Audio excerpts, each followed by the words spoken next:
My name is Jake Morrison, a 34-year-old carpenter from East Tennessee.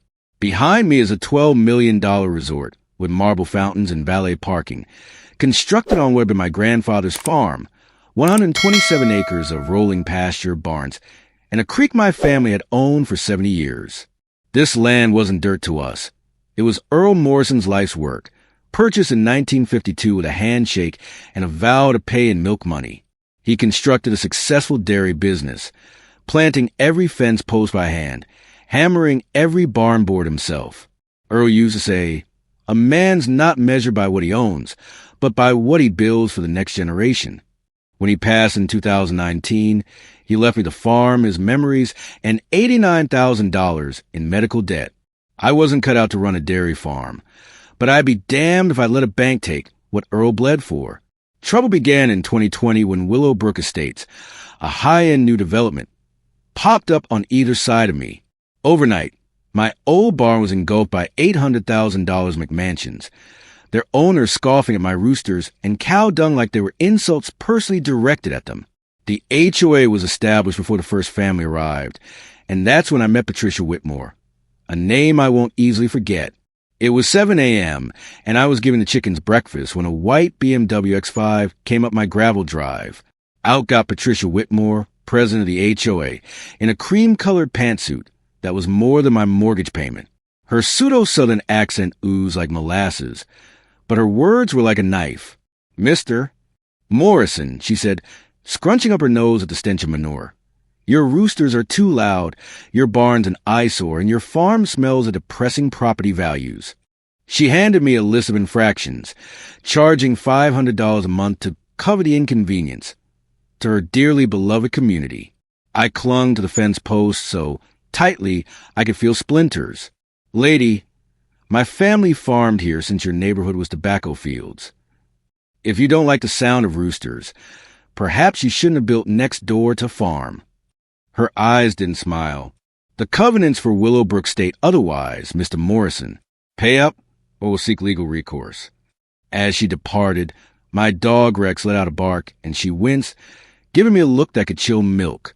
That's when I realized this wasn't about noise violations. It was about power. 2 weeks afterwards, a certified letter came out of left field like a gut punch. An EPA complaint regarding groundwater contamination from my cows, loaded with technical terms no normal neighbor would understand. The EPA inspector, a good fellow who had to do his job, took water, soil, and air samples. 3 weeks and $3,200 later, all the tests were clean, cleaner than downtown Nashville's air. But the word was out. There was a local newspaper article. Farm practices under investigation, depicting me as a wild polluter. I began digging at the county clerk's office, pulling HOA records and development permits. The smoking gun? Patricia's law firm, Whitmore and Associates, wrote the HOA covenants and did all the legal work for Willowbrook Estates. She'd written the rules she was using to extort me. I decided to crash an HOA meeting, armed with my discovery. The neighborhood center, a converted schoolhouse now sporting marble floors, was full of neighbors who were steering clear of my eyes. Patricia was at the front, posing as corporate CEO. When I rose and exposed her company's involvement in the HOA and the bogus EPA complaint, there was dead silence. Her face reddened, but she sidestepped, asserting her professional credentials as justification for her actions. I bluffed, suggesting I had information on her county ties. She got flustered. She was keeping something large a secret.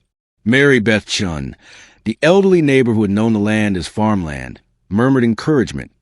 Don't let her ruin what Earl created. I began to experience more harassment. 3 unexpected inspections from the health department within 2 weeks, all unfounded but expensive. Next, I discovered gold in Earl's attic. A 1952 property survey indicated my land ran 40 feet past my fence, including Willowbrook's $15,000 playground. I uploaded the survey to the web, captioned, "Interesting finding regarding HOA boundaries." The reaction was explosive. Neighbors wondered about their own property lines, and Patricia threatened to sue. Then there was a restraining order. Patricia accused me of threatening neighbors with my aggressive posts. The judge, not impressed with my survey tale, forbade me from contacting HOA members or posting about them.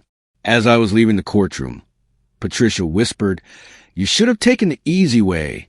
Now it'll cost you everything." Desperation led me to return to Earl's attic, where I discovered 1995 letters from a gas company willing to lease our mineral rights for shale gas drilling. Earl had turned them down, as he liked the land for farming. Investigations found my 127 acres rested on millions of natural gas, courtesy of new drilling technology. I called Tennessee Energy Partners, who were willing to lease. Patricia heard and appeared, mask slipping, cautioning me against people with resources who would not accept inconvenience. Her desperation attested to it. She needed my land for its gas. I phoned my Army friend Marcus Thompson, a Nashville private investigator. In 48 hours, he revealed Patricia's gambling obligations, $200,000 in credit cards, a second mortgage, and loans from disreputable lenders. Her firm had a 15% stake in Willowbrook's development company, and a 2018 geologic study revealed my property as a deciding factor in a $12 million gas deposit. Willowbrook was not a housing development. It was a front for a gas extraction plant masquerading as a resort.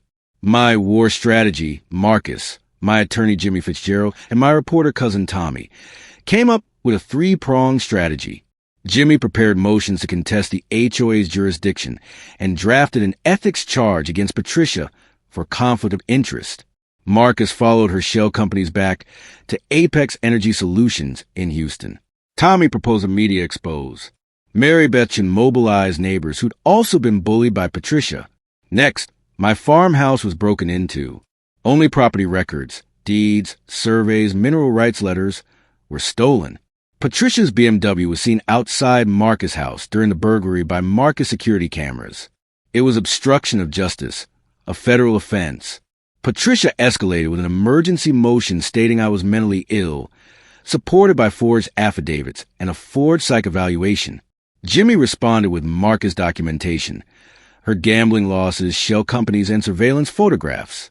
During the emergency hearing, Marcus' testimony revealed Patricia's fraud. Tommy's news team videotaped her breaking down as the judge rejected her motion and sent the case to the TBI. The following day at the county commission meeting, I unveiled my $12 million drilling lease with Tennessee Energy Partners, revealing Patricia's plan to take my land for its gas. FBI agents took her into custody for conspiracy, fraud, and civil rights offenses while cameras clicked away. The crowd went wild, and Mary Beth initiated a standing ovation. Patricia entered a guilty plea, getting 3 years behind bars and $2.3 million in restitution she couldn't afford. Her law license was revoked, her BMW repossessed, and the accounts of her firm frozen. The HOA was dismantled, replaced by a community-oriented association under the leadership of Mary Beth. My drilling lease earned $1.2 million upfront, paying for the Earl Morrison Community Fund to assist Tennessee farmers. I doubled the farm, rebuilt Earl's barn, and plotted a wedding with my girlfriend Sarah. The annual Earl Morrison Harvest Festival now attracts thousands, commemorating our community's heritage.